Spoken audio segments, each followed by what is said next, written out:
Er is hier een gas in dus knauwske. Want wat weer het geval, als je de hele douche laat hebben, altijd bleun je water staan. En dan dweil ik dat erop. En dan kwam er weer, nou ja, dan een uur later dan leidt er weer water. Ik dacht eerst altijd dat het gewoon wat lek wie wat dan achter die wand ging. Maar even later toen dacht ik van nee, dat kan eigenlijk net. En wat blijkt nou? Ik ga dus alles eraf halen. En hier zit deze ontsluiting. Die zit er maar zo in.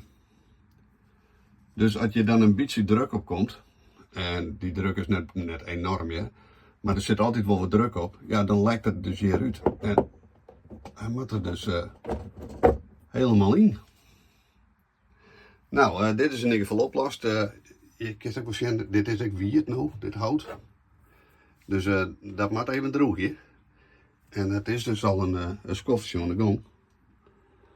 Maar goed, het is, ik ga in ieder geval het euvel doen.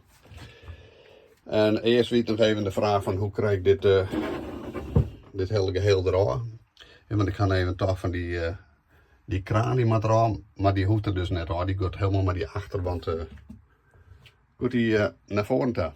Even als het licht. Nou, het is in ieder geval, het euvel is oplost. Dat moet weer even droog hier. En dan kan de wand er weer voor.